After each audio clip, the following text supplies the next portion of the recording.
Hello, galerinha fit! Gente, tô aqui para compartilhar minha história como uma advogada, virou nutricionista, amando alimentação saudável. Meu nome é Viviane Almeida, sou mãe, nutricionista e quero apresentar um pouquinho da minha história. Tudo começou quando meu marido foi diagnosticado com câncer no intestino e metástase no fígado. Foi aqui aquele buraco, né? Aquele susto. O câncer, ele adoece toda a família. E nós fomos no médico, ele foi para um exame de rotina, estava tendo um pouquinho de gases, aí o médico falou assim, vamos fazer uma colonoscopia, a gente já aproveita e faz a endoscopia. Tá bom, beleza. E fomos no médico, ele fez o exame, eu acompanhei ele porque ele tomava um sedativo e fomos embora.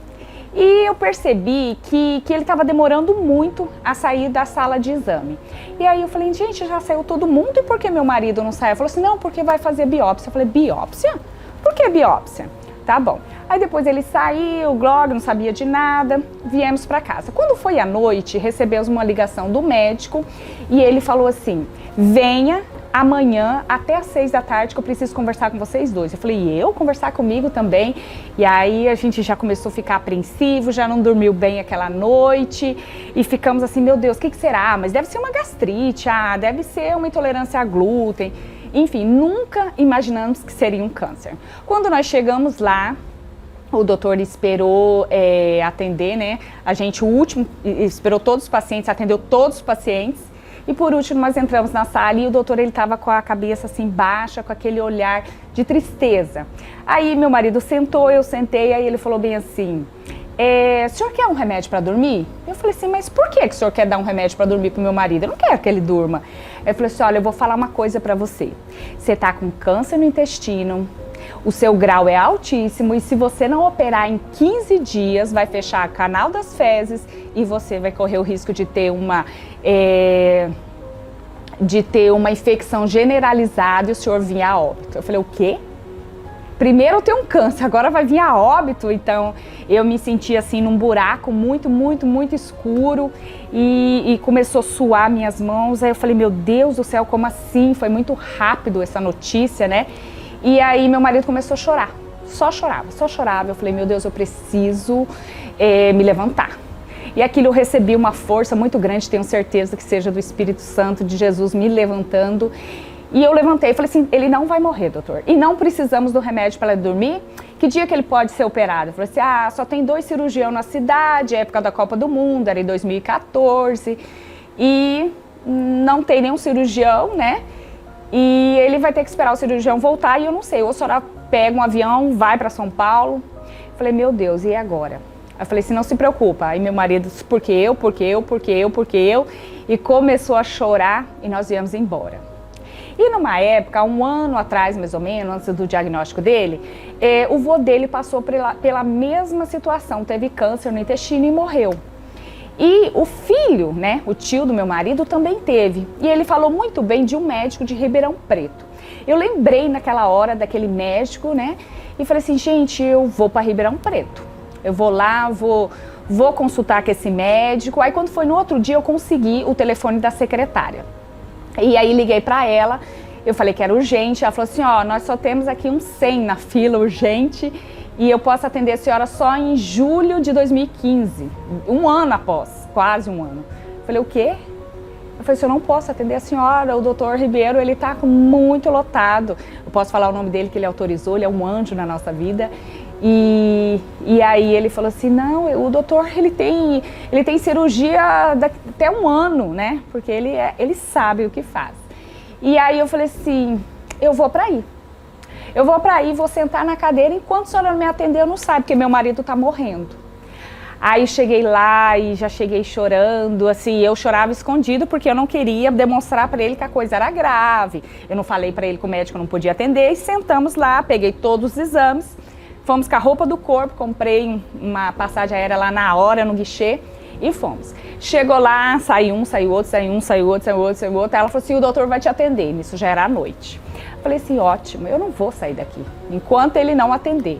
E aí chamou a gente, aí o doutor abriu, mandou ele levantar, perguntou se ele fumava, ele falou que não. Falou assim, atravessa a rua que nós vamos te operar. Eu falei, o quê? Atravessa a rua que nós vamos te operar. e é já. E aí foi assim, perfeito, assim, porque o doutor, ele era dono do hospital maravilhoso, hospital de referência em Ribeirão Preto. E ele falou assim, olha, eu só vou te dar essa carta, você vai falar para internar ele agora, nesse minuto, fazer toda a lavagem, não vai dar tempo de fazer muita lavagem, porque amanhã, 5 horas da manhã, eu tô aqui para operar ele. Falei, amanhã, 5 horas da manhã, já são quase 10 da noite.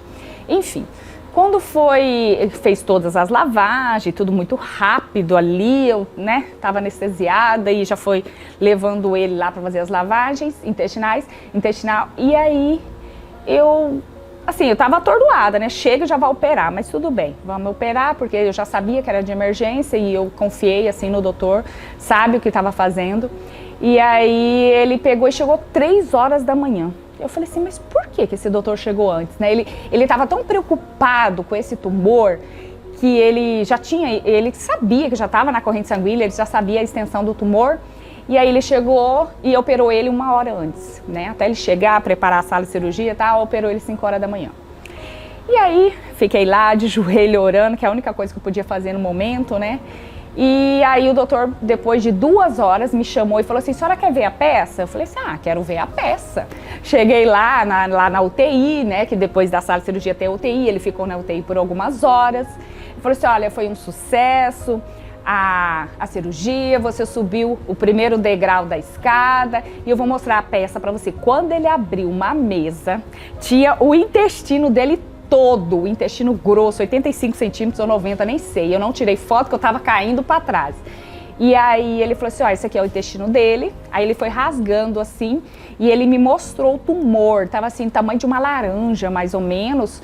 E tava com muita cauda, assim, uma coisa horrível, né? E ele falou assim para mim, olha, você subiu o primeiro degrau da escada, ele vai ter só o intestino, né, delgado, não vai ter mais o intestino grosso e um pouquinho só de ânus. Então, de colo, então ele vai ter assim, vai mais vezes no banheiro, tal, mas enfim, vocês vão se adaptando. Eu falei, beleza. Pensei que estava tudo terminado, ele voltou para o quarto, ficamos ali mais 20 dias em Ribeirão Preto, saímos do hospital, ele sentia só cólica, falei, opa, ufa, terminou. Aí o médico falou assim, olha, enquanto saía o resultado da biópsia, mas ele já sabia que tinha ido para a corrente sanguínea, vocês podem ir para Cuiabá, tá bom? Tá bom. Quando chegou aqui, quando estava no aeroporto, lá em Ribeirão Preto, pra gente vir embora, ele foi inventar de comer uma coxinha. E aí comeu a coxinha, tal, né, glúten, a coxinha de trigo. E eu nem imaginava que a alimentação poderia ter algum problema, né? Nem tinha nenhum conhecimento sobre alimentação saudável, o poder da alimentação, né? E aí ele já começou a sentir umas cólicas no avião. Falei, mas não é nada não. Chegou em casa, comeu, e a barriga dele foi crescendo, e ele não conseguia mais fazer xixi, não conseguia mais evacuar, e a barriga dele foi crescendo, e ele começou a sentir cólica, muita cólica e vômito. Ele sentia tanta cólica que ele vomitava junto. E aí nós fomos pro hospital aqui, melhor hospital aqui de Cuiabá também, e chegamos lá, tava aquele tanto de gente da época da Copa do Mundo e não tinha espaço para ele, e sei que nós sentamos no chão mesmo, e ali ele tomou morfina, e não parava dor, passamos a noite sentado no chão, porque não tinha lugar, não tinha cadeira, ele não ia no banheiro, e foi aquela confusão. E aí, no outro dia entrou um médico, né? Aí conseguimos ficar na pediatria, porque eu conhecia a dona, acabei ligando pra dona, coisa que eu não gosto de fazer, mas tive que fazer, liguei pra ela. Ela falou, imagina, Vivi, vou te arrumar uma sala agora. E arrumou realmente, ficamos numa sala infantil. Falei, meu Deus, se parecer criança, você pode falar que a gente sai daqui. E ficamos nessa sala e no outro dia entrou um médico. Na hora ele viu a barriga dele toda dilatada, inchada, e apertou a barriga dele, ele estava na morfina, e aí ele falou assim, olha, a gente vai ter que te abrir. Eu falei, abrir? Abrir, o senhor tá querendo dizer, levar ele passar de cirurgia e abrir a barriga dele? Ele falou assim, Fiquei quieta. Falei assim, o senhor não vai abrir de jeito nenhum quando ele sair. Eu falei assim, quem mexe nele é só o doutor Ribeiro. Aí liguei pro doutor Ribeiro e ele falou bem assim, vem agora. Simplesmente agora, aluga uma UTI aérea aí e vem agora. Eu falei, meu Deus, como que eu vou agora? Como que você acha uma UTI aérea? Você tem 30 mil reais para pagar com uma UTI aérea, no mínimo, né? Para ir para Ribeirão Preto, 30 mil reais. Eu não tinha esse dinheiro. Acho que poucas pessoas têm esse dinheiro guardado no colchão, né? E aí eu falei assim, eu vou de avião convencional mesmo. Mas como ele estava sentindo muita ânsia de vômito, e o hospital não ia liberar ele, que ele falou assim, eu não dou alta. O doutor falou assim, não dou alta para ele. Falei, então nós vamos ter que fugir, né? Não na frente do médico, depois que ele saiu. Falei, Senhor, eu preciso sair desse hospital e o Senhor vai me ajudar. Aí Deus é maravilhoso que colocou um anjo de uma enfermeira que falou assim, vai embora, vai para Ribeirão Preto. E aí ela aplicou, falei assim, eu vou aplicar uma morfina nele. Eu já tinha arrumado outra enfermeira que, caso ele sentisse dor, ia aplicar lá no aeroporto. Eu falei assim, olha, veste uma jaqueta preta dele, uma roupa escura, eu vou aplicar morfina, você tem 8 horas para chegar em Ribeirão Preto ou ele vai começar a ter a dor de novo dentro do avião, as crises. Falei, meu Deus, como que eu faço? Tá bom, aplicou, conseguimos, o doutor estava fazendo uma cirurgia, fugimos, né, do hospital, ninguém nem percebeu, achou que era visita, e meu marido ânsia de vômito, ânsia de vômito, ânsia de vômito. E aí fomos para a fila comprei ali na hora a passagem, o assento que tinha disponível, coloquei, peguei e fomos para a fila. Quando a gente chega na fila, ele começa a dar muita ânsia de vômito. Falei, ai meu Deus, e agora? Aí vem o rapaz lá da aeronave, lá do guichê de conferência do ticket, e fala assim, olha, mas o senhor tá passando muito mal, né? O senhor tá tendo muita ânsia de vômito, o que é? Eu falei, não, é de andar de avião, ele tem crise de andar de avião, tal. Sei que nós conseguimos passar, graças a Deus. Chegamos lá, esse homem vomitando e babando. Eu falei, meu Deus do céu, o que eu faço? Aí a aeromoça falou assim, olha, desse jeito não vai dar, né? Porque o que a gente vai fazer? Eu falei, não, traz gelo, que ele chupa gelo, ele vai melhorar, dá alguns saquinhos aí de vômito. Sei que o avião foi. Falei, glória a Deus. Aí nisso nós tínhamos só 7 horas para essa morfina parar de fazer efeito. Aí quando nós chegamos em Goiânia, só ia descer e subir, teve que parar em Goiânia. Eu falei, meu Deus do céu, que hora que esse homem vai começar a crise? E tava dando as 8 horas e eu fui ficando apavorada, só que eu não demonstrava para ele. Aí quando rapidinho a gente entrou na aeronave novamente e paramos em Ribeirão Preto. Chegamos em Ribeirão Preto meia-noite. Não deu crise nele, graças a Deus. Aí fomos diretamente para o hospital, né? O Hospital São Paulo, maravilhoso, o Dr. Ribeiro da Rocha, que eu amo. Chegamos lá, ele já estava em pé, esperando a gente. Ele já estava em pé e ele falou assim, agora nós vamos para a sala, nós vamos tentar puxar toda essa aderência da barriga dele. Só que não tem, era final de semana, acho que era domingo, não temos enfermeira suficiente, a senhora vai me ajudar a fazer isso. Eu falei, se eu ajudar, mas como, né? Eu pensei, vou segurar a mão dele e tal. Eu falei, a senhora vai segurar o caninho, eu vou enfiando sem anestesia pelo nariz dele o cano até chegar no estômago e depois nós vamos puxar e nós vamos tentar tirar toda essa aderência, toda essa água que está dentro dele. Eu falei, meu Deus do céu. E eu falei assim, depois que a gente tirar essa água, se ele for no banheiro, se ele conseguir evacuar, ele não precisa eu abrir ele de novo e fazer isso, que é perigoso uma infecção. Aí eu falei assim, agora? Vamos, então vamos. Sei que nós enfiamos o cano, esse homem sofria, esse homem dava ânsia de vômito, esse homem gritava, que agonia aquele cano grosso. Sei que puxou lá com uma seringa e saiu todo o líquido do corpo dele, da barriga dele, do estômago, sei lá onde estava esses líquidos. E deu acho que 2 litros ou 3 litros, mais ou menos. E aquele líquido marrom, assim, que parece que tinha até lodo, não sei, uma coisa muito feia, muito fedida. E aí conseguimos. Aí ele falou assim, olha, ele vai ficar o dia inteiro com esse cano e amanhã, se a gente conseguir drenar tudo e o intestino dele voltar a funcionar, eu não opero, senão eu vou ter que colocar ele na sala de cirurgia novamente e abrir tudo. Falei, meu Deus, eu acho que eu nunca orei pelo um cocô na vida, gente. Que eu queria, falei assim, meu Deus, ele precisa agora fazer cocô, ele precisa. Aí quando foi, eu falei, ai meu Deus, ele vai operar. Nisso deu 5 da tarde, 6 da tarde, 7 da noite. Aí eu falei, meu Deus, ele vai. E quando ele foi 7 horas da noite, ele conseguiu fazer. Eu falei, oh, glória, que bom. E aí voltou o intestino dele, porque o intestino dele tinha juntado, porque estava solto, né? Porque o doutor acabou soltando todo o intestino dele para procurar metástase, procurar nódulos, né? Porque não deu tempo dele fazer exames. E aí, graças a Deus, ele conseguiu ir no banheiro. E aí aquilo lá me deu uma decisão, falei, eu vou ficar em Ribeirão Preto. Eu vou morar em Ribeirão Preto.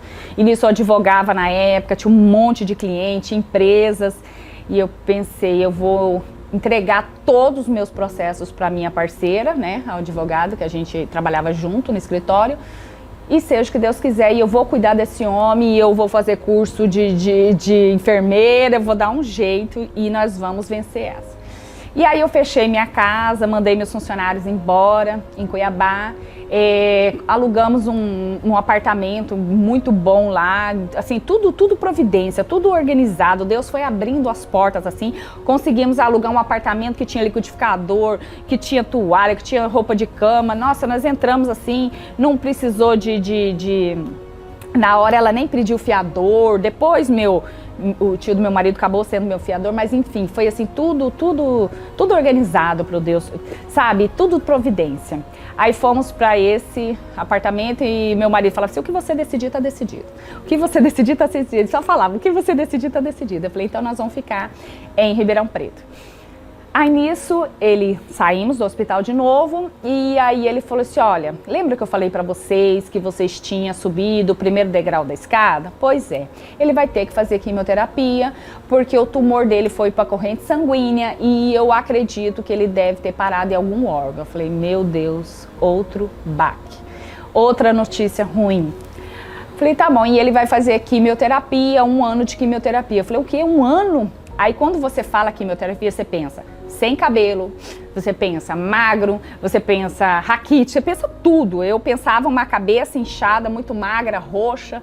Gente, eu pensava tudo. E eu tava muito aflita e eu não demonstrava pra ele que eu tava aflita, né? Assim, segurando a barra. Aí quando a gente estava lá, procuramos, o Dr. Ribeiro indicou uma oncologista maravilhosa.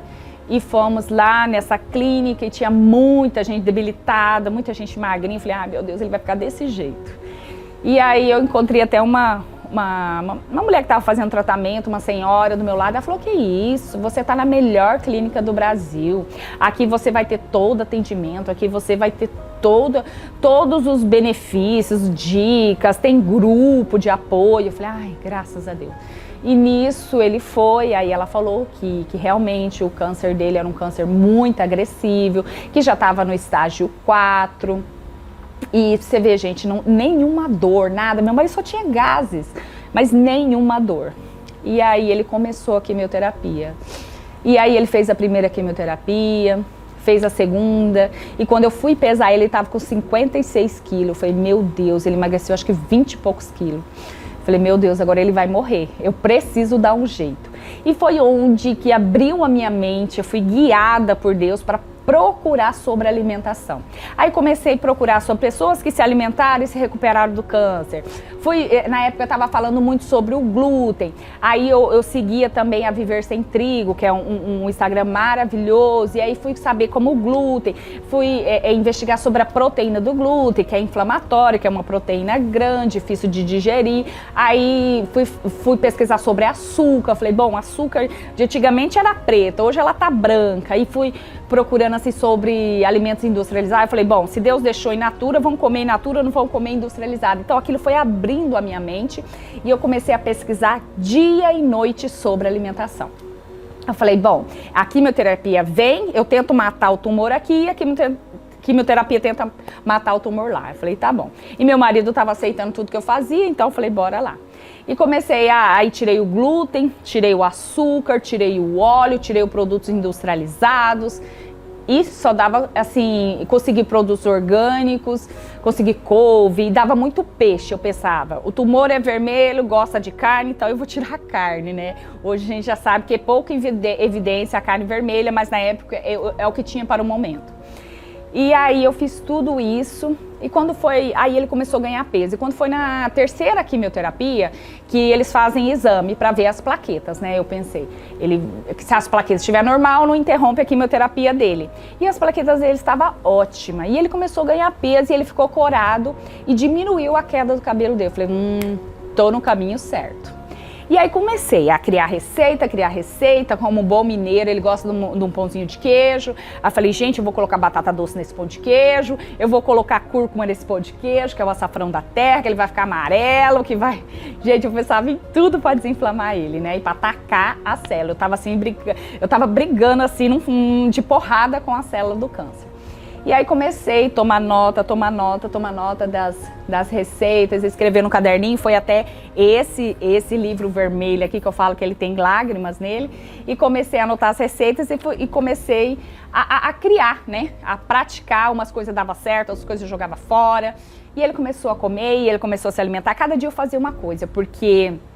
Cada dia eu fazia uma comida, porque quando a pessoa estava fazendo a quimioterapia, ela fica o olfato paladar muito apurado. Então, quando eu estava fazendo a alimentação, ele ia lá pro quarto e eu colocava pano, assim, na porta, para ele não sentir o cheiro. Então, ele chegava e já comia, sem sentir muito o cheiro, para não dar aquela azia, ânsia de vômito, dava tudo nele.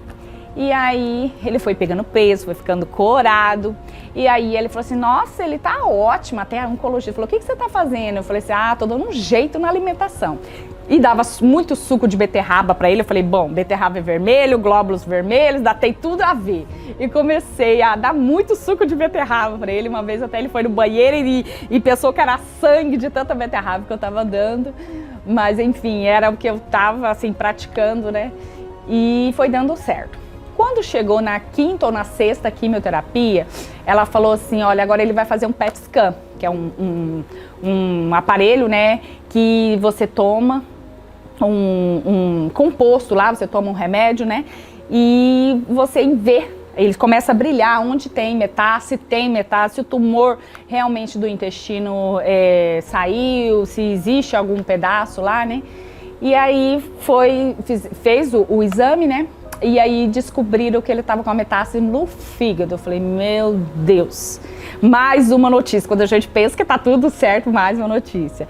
Ele falou assim, vamos ter que interromper a quimioterapia. E eu contava só os meses para voltar para Cuiabá, né? Você num lugar que você não conhecia ninguém. Um filho meu estava nos Estados Unidos, outro eu deixei em Cuiabá. Para poder ficar 100% assim, cuidando do meu marido, né? E aí, eu falei, então tá, né? Então vai ter que operar, né? Então vai ter que tirar o fígado, né? Aí o doutor falou assim, olha, vamos tirar cerca de 40% a 50% do fígado, ele vai ter que recuperar e depois volta pra quimioterapia. Eu falei, meu Deus, quantos meses ele vai recuperar? E eu pensava, 1 ano de quimio, já deu 1 ano e 2 meses de quimio, né? E aí eu ficava assim, toda apreensiva. Aí o doutor falou, não, vamos fazer, precisa tirar esse tumor, eu não sei se ele tá espalhado, vamos abrir lá o fígado e nós vamos ver. Eu falei, Jesus... Aí ele fez mais uma quimioterapia, parou, era a 7ª quimioterapia, parou, fizemos os exames e ele foi para a sala de cirurgia e tirou 40% do fígado. Falei, ai meu Deus, ficou na UTI, né? Fica na UTI um tempo, por conta que o fígado é muito vascularizado, tem muito sangue, né? Em caso de ter uma hemorragia, deu tudo certo, fomos para casa. Aí tiraram, né? Aí foram fazer biópsia. Aí depois ficamos 30 dias em casa e se os exames dele estivessem bom, ele voltava a fazer a quimioterapia. E nisso aí faltava 4 quimioterapias ainda, né? A 8ª, a 9ª, a 10ª, a 11ª e a 12ª. E aí fomos pro hospital. Quando nós chegamos no hospital, já estava, a doutora oncologista já estava com o resultado da biópsia do fígado. Aí eu falei assim, ai meu Deus, lá vem.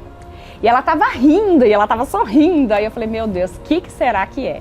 Esse povo fica rindo das coisas ruins das pessoas e tal, das notícias ruins. Aí ela falou assim, olha, eu quero que vocês sentem. Eu falei, lá vem. Ela falou assim, eu vou dar uma notícia pra vocês que eu nunca vi, em todos os anos de medicina que eu tenho, eu nunca vi uma coisa dessa. Eu falei assim, mas o que, gente? Ela falou assim, olha, tiraram o tumor do seu marido, o tumor estava seco, não tinha vindo, estava necrosado e nós não estamos entendendo até agora como ele foi para a sala de cirurgia. Gente, eu só sentei assim, sabe quando você tá assim, meio assim para saber a notícia, né, pensando que era uma notícia ruim. E eu sentei e falei, não acredito. Aí ele falou assim, ele tá curado, porque não tem mais tumor no intestino, não tem tumor no fígado, o PET-CT só tinha achado esse, o PET-scan só tinha achado esse e ele tá curado. Eu falei, o quê? Gente, mas olha, eu acho que nós ficamos 3 dias chorando de felicidade, e agradecendo a Deus e louvando. Eu falei, não acredito, ele tá curado, ele tá curado, ele tá curado. Aí foi assim, aquela festa, cheguei em casa e aí comecei a pular e ligou pros filhos, ligou pra todo mundo e aquela alegria. Aí eu falei assim, mas a oncologista falou só que ele vai terminar a quimioterapia, porque é um protocolo e ele precisa terminar. Eu falei, se não tô nem aí, ele pode terminar a quimioterapia. Aí sei que ele fez mais 2, né? Quando foi na 10ª quimioterapia, assim, eu falei assim, vambora pra Cuiabá, você volta, faz a 11 e a 12. E isso já era perto do Natal e eu não queria passar o Natal lá sozinha. E aí viemos embora pra Cuiabá, depois ele foi fazer mais 2. E graças a Deus ele está curado até hoje. Eu tenho certeza absoluta que foi os médicos, todos os médicos foram anjos na minha vida e na vida do meu marido. E a alimentação de mãozinha dada com a quimioterapia, assim, levou ele à cura do câncer. Ah, mas câncer no intestino não tem cura. Tem cura, porque ele está curado até hoje, os exames maravilhosos. E ele vive super bem. Só com o intestino, continuamos com a alimentação saudável. E depois que nós voltamos, né, de Ribeirão Preto, eu fiquei muito esquecida, eu estava muito lerda, esquecida, e eu voltei lá para o escritório, mas eu já não enxergava o escritório mais, já não queria mais atender cliente, eu já não queria mais fazer audiência. Eu falei, gente, aqui não é meu mundo mais. Eu não me sentia mais ali, viva, feliz ali naquela... Mas eu falei, bom, eu montei um escritório, um puta do escritório, eu vou ter que continuar advogando. E fui forçando a advogar, e fui forçando, e fui entrando em depressão. Eu falei, meu Deus do céu, por que eu tô triste? Eu era pra eu estar feliz, meu marido foi curado, a batalha acabou, mas... É até um aconselho que eu dou para as pessoas que cuidam, né, das pessoas em tratamento de câncer.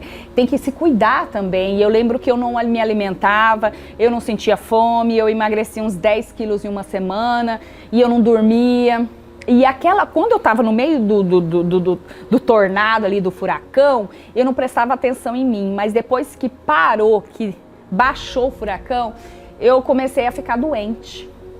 E ali eu comecei a ficar triste, e ali eu comecei a chorar, e eu já não queria mais, tinha pânico de ir para audiência, não queria mais advogar. E aí fui ficando doente. Eu falei assim, eu vou vender, eu vou parar de advogar, eu não quero mais. Meu marido, como assim? Um escritório desse tamanho? Eu falei, eu vou vender, aí não achava quem comprasse. Eu falei, eu vou fechar. Sei que contra, né, a vontade dele, eu acabei fechando, eu estava muito triste. Aí fiz, né, o tratamento de depressão, fiquei muito, mas muito deprimida, síndrome do pânico. Gente, a pior fase da minha vida não foi o do meu marido, foi a minha, né? A gente olhar para dentro. E aí, depois eu comecei a me alimentar mal, tal, e eu fui numa nutricionista. E doutora Mariana Maluf, que eu amo, beijo pra ela. E aí ela falou assim, Vivi, por que você não pega essas receitas que você criou na época do teu marido e não monta um Instagram? Eu falei, mas será que alguém vai querer essas receitas?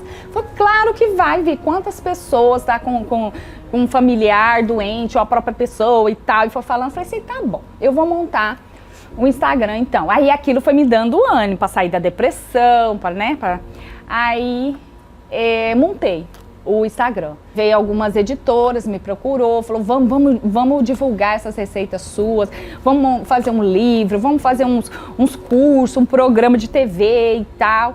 E eu fui indo, aí a editora Gregory me convidou a escrever. Esse livro eu já tinha escrevido depois da cura do meu marido e eu mesma editei, publiquei com meu dinheiro. Aí depois apareceu, né, depois dessa entrevista da UOL, apareceu a editora Gregory, que acabei escrevendo todos esses livros, né, que são 4, mas esses 5. E foi acontecendo, aí comecei a dar curso aqui no Brasil, fora do Brasil, dei alguns cursos nos Estados Unidos. E aí eu falei, gente, que delícia! E eu fui me curando da depressão e eu fui criando receita, criei mais de 500 receitas. E aquilo foi me dando vida, porque cada pessoa me mandava depoimento. Vivi, eu consegui comer um bolo, meu filho com câncer conseguiu comer um muffin. E aquilo foi me enriquecendo, aquilo foi me dando força, porque eu estava sendo útil para as pessoas, né? E aí comecei a dar curso aqui em Cuiabá também, lotava os meus cursos. Eu falei, gente, a coisa tá ficando séria. Eu vou ter que estudar nutrição. Eu vou ter que parar de advogar. Eu advogava ainda, né, por fora, assim, para algumas empresas. E eu falei, gente, eu vou parar de advogar e vou para a sala de aula. E vou para estudar nutrição. E como sempre, toda tarde eu criava receita, dava para os meus vizinhos, dava para os colegas, levava, dava porteiro, tudo. E eu falei assim, sabe uma coisa? Eu vou montar uma portinha, vou fazer as receitas e as pessoas passam lá, pegam e levam para casa. E vou estudar nutrição. Tá bom. E aí nós conseguimos uma casa perto aqui da minha casa mesmo, e abri a portinha e comecei a vender super bem. Aí fiz algumas matérias com uns jornais locais e deu super certo. E nisso sentava uma pessoa, falou, esquenta um pãozinho de queijo aí pra mim, esse pãozinho de queijo eu vou ficar por aqui mesmo. E sentava outra, aí eu coloquei uma mesinha, aí da outra mesa virou, eu falei, gente, eu vou ter que quebrar aqui e fazer um café. Porque as pessoas querem estar perto, querem saber da minha história, querem conversar. E aí eu abri, né, que hoje é a Doce Saúde Padaria Fit, maravilhosa, linda, a melhor padaria saudável do Brasil. E eu faço todas as receitas criadas por mim com muito amor. Sou muito exigente em receitas saudáveis de verdade. Tenho maior compromisso, maior responsabilidade com as pessoas com câncer, né? Principalmente. Mas hoje nossos clientes lá da padaria são pessoas pré-diabéticas, diabetes tipo 2, hipertensão e as pessoas também em tratamento oncológico. Com isso, eu me formei, né, na nutrição há pouco tempo, fiz alguns cursos na oncologia e pretendo atender, né, já fiz o requerimento da minha habilitação como nutricionista da CRN e quero, né, ajudar ainda mais as pessoas com câncer, porque eu sei que quando a gente tem uma história assim no sofrimento, a gente consegue, através do sofrimento, conseguir alcançar mais pessoas ainda.